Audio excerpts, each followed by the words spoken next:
Welcome to Dwarka Arabian सी। तो स्वागत है आपका SHS फन इंडिया चैनल पे।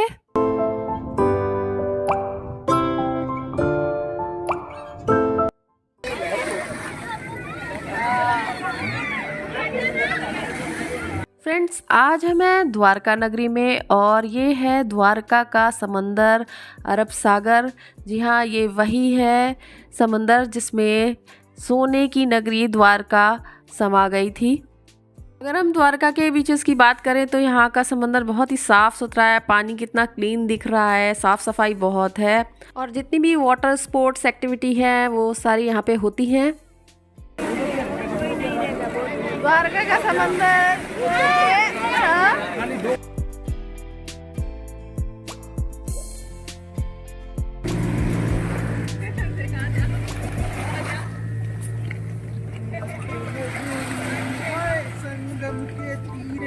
हमने यहाँ पे बोट करी थी जिससे वो कुछ दूर तक ले जाते हैं समंदर में, लिमिटेड एरिया में।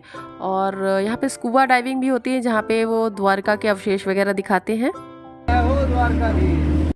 स्कूबा डाइविंग के लिए आपको अगर जाना है तो आपको बेट द्वारका में स्कूबा डाइविंग के लिए आप जा सकते हैं और वहाँ पे प्राचीन द्वारका के अवशेषों को आप देखने का एक्सपीरियंस कर सकते हैं पानी के अंदर।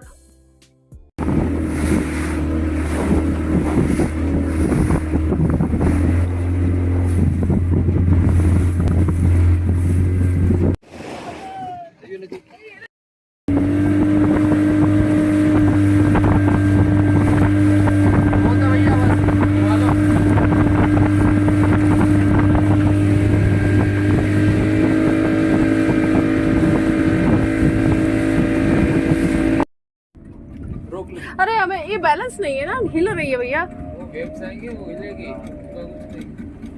सेफ है ना? सेफ ही है।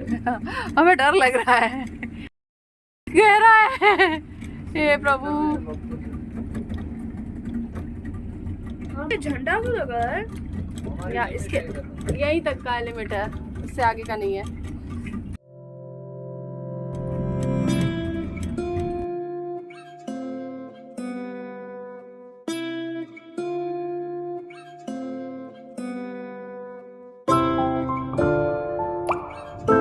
सोने की द्वारका नगरी आखिरकार इस गहरे समंदर में क्यों समा गई, तो उसके पीछे कुछ पौराणिक कथाएं प्रचलित हैं।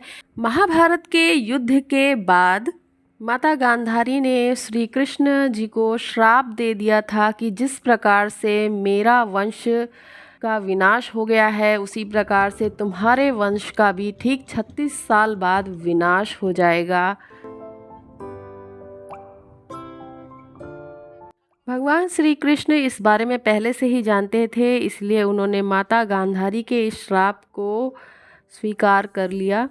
यादव वंश पहले से नशे की लत में धुत हो चुका था और उसमें आंतरिक कलह बढ़ गई थी और भाई भाई को मारने लगा था। तो इस तरह से धीरे धीरे सब लोगों ने आपस में झगड़ा शुरू कर दिया और धीरे धीरे इस तरह से उनके वंश का विनाश हो गया। इसके कुछ समय बाद भगवान कृष्ण ने जब अपना देह त्याग करके वैकुंठ लोक को गए तो द्वारका नगरी पूरी समंदर में समा गई।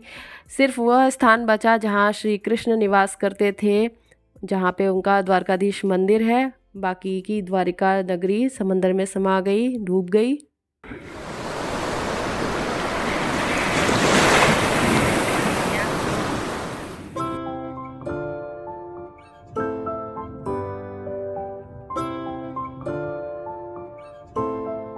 काफ़ी सालों तक बेट द्वारका को पौराणिक कथा या सिर्फ एक माइथोलॉजिकल स्टोरी मान करके निगलेक्ट करते थे, क्योंकि इसका कोई प्रूफ नहीं था।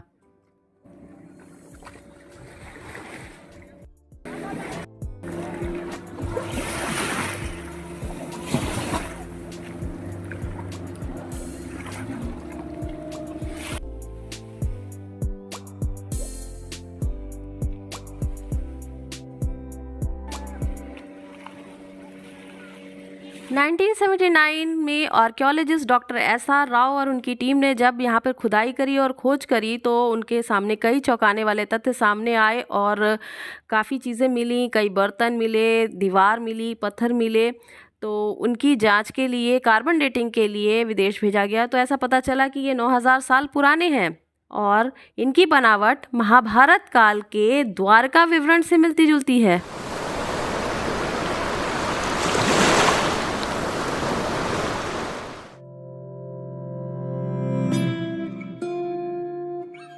हालांकि इन खोजों की वास्तविक तारीख पर अभी भी कुछ विवाद चल रहा है।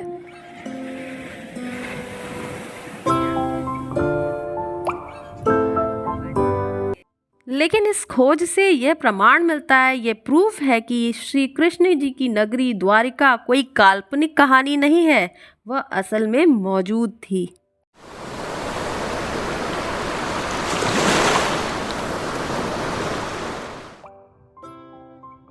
बीच के किनारे अब हम आ गए एक रेस्टोरेंट में और यहाँ पे कुछ मैगी वगैरह मिलता है, वो स्नैक्स लेंगे। आ गई हमारी मैगी।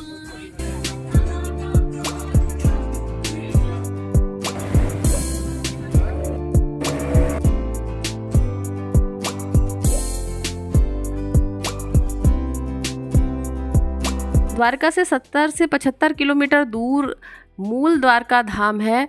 लोग यहाँ पे भी आते हैं दर्शन के लिए। बताते हैं कि जब मथुरा छोड़कर श्री कृष्ण द्वारका की तरफ आए तो वहाँ द्वारिका नगरी जब तक बन रही थी तब तक यहाँ पर उन्होंने निवास किया था, यहाँ पे रुके थे। और यहाँ पे बहुत ही पुराना शिवलिंग है और उसकी पूजा पांडवों ने की थी। तो अगर आप द्वारका जा रहे हैं तो यहाँ भी ज़रूर आएँ।